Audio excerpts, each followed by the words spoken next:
Olá! Hoje a gente vai mergulhar na história fascinante de Santa Cecília, uma mártir romana que conseguiu unir, de um jeito único, história, fé e arte.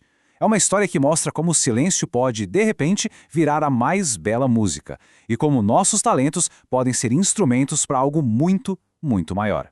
Pois é, essa é a grande questão, né? Como é que uma mulher que viveu há quase 2000 anos se tornou esse símbolo tão forte da música? A resposta, por incrível que pareça, não está num grande show ou numa performance, mas sim num ato de fé completamente silencioso que acabou ecoando por séculos. Para a gente entender isso, vamos viajar no tempo. Vamos lá para Roma Antiga. Imagina só.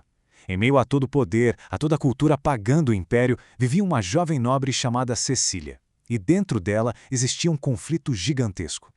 E olha, é importante a gente saber que Cecília não é só uma lenda, não. A existência dela é confirmada por fontes bem antigas, como o Martyrologium Hieronymianum, lá do século IV. Ou seja, a história incrível que a gente conhece hoje foi construída em cima de uma base real, de uma mártir que realmente existiu. E o conflito que ela vivia era esse aqui. Por fora, ela era tudo o que se esperava de uma nobre romana. Usava roupas finas, tinha um casamento arranjado com um pagão, mas por dentro, a realidade dela era outra, completamente diferente. Era uma fé cristã fervorosa, o uso de um cilício escondido por baixo das roupas como penitência e um voto de virgindade feito a Deus.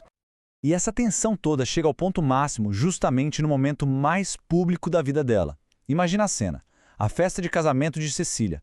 A música alta, a celebração, os convidados, tudo ao redor dela era festa mundana. E é exatamente aqui, no meio desse barulho todo, que acontece o momento que vai definir o legado dela para sempre. E aqui está, a origem de toda a ligação dela com a música.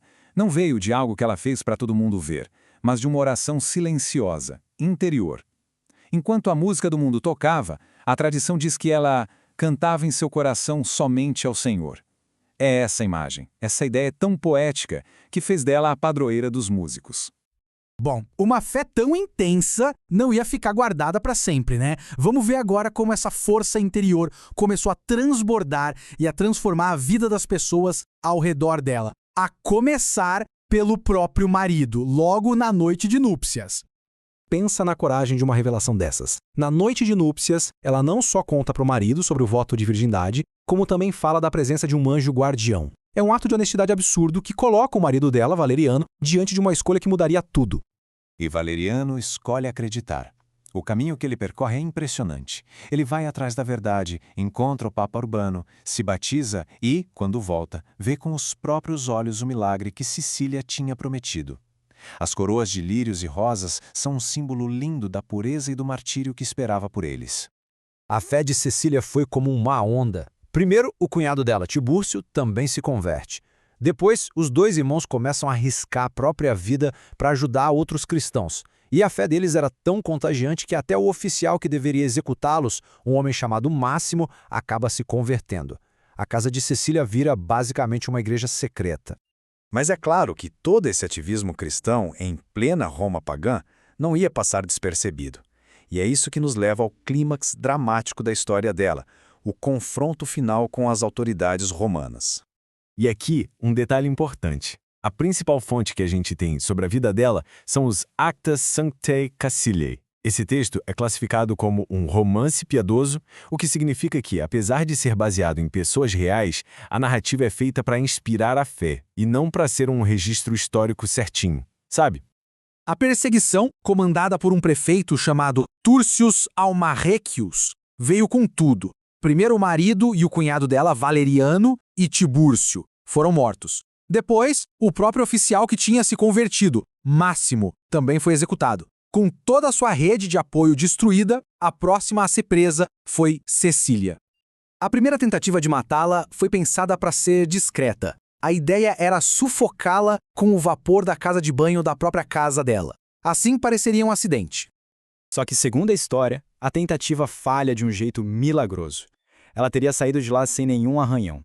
Um sinal de proteção divina que, claro, só deixou seus perseguidores com mais raiva ainda. Então a segunda tentativa foi na base da força bruta. Mandaram um carrasco para decapitá-la. Só que depois de dar 3 golpes com a espada, ele não conseguiu separar a cabeça dela do corpo. E por uma lei romana da época, ele não podia dar um 4º golpe. Então ele simplesmente a deixou ali, agonizando. E o que acontece em seguida é talvez a parte mais poderosa da história dela. Por 3 dias, Cecília sobreviveu. E nesses últimos momentos, sangrando, ela não parou de pregar, de consolar as pessoas e de doar tudo o que tinha aos pobres. Ela transformou a própria morte no seu último ato de fé. Então, a morte de Cecília não foi um fim, mas sim o começo de um legado que ia atravessar os séculos, influenciando a fé, a arte e, claro, a música. A devoção a ela só cresceu com o tempo. Séculos depois da morte dela, o corpo foi redescoberto, supostamente intacto, o que levou à construção de uma basílica em sua homenagem. Bem mais tarde, ela foi oficialmente nomeada padroeira da música. E a reabertura do túmulo dela, em 1599, inspirou uma das esculturas mais famosas da arte barroca. Hoje, o legado dela está em todo lugar. O nome dela é citado na principal oração da missa católica. A casa dela virou uma basílica.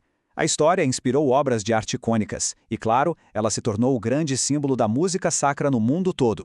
E isso nos leva de volta ao começo de tudo. Aquela imagem clássica de Santa Cecília com um órgão ou outro instrumento não significa que ela era uma musicista profissional. A imagem, na verdade, representa aquele momento único, no casamento dela, quando ela cantava em seu coração somente ao Senhor. A arte tornou visível a oração invisível dela. E tudo isso nos leva a uma última reflexão. O que a história de Cecília, uma mártir do século III, pode dizer pra gente hoje? Existe uma oração tradicional que resume bem a mensagem. A vida de Cecília é um convite para que a gente use os nossos talentos, seja na música, na arte ou em qualquer outra coisa, para um propósito maior, com fidelidade, mesmo quando as coisas estão difíceis. E no final fica essa pergunta no ar. A história de Cecília mostra como um simples canto interior pode se transformar numa sinfonia que ecoa por gerações. A questão é, será que os nossos próprios talentos também podem se tornar instrumentos para algo que vai além do dia a dia? Talvez a resposta esteja em descobrir para quem ou para o que a gente escolhe cantar.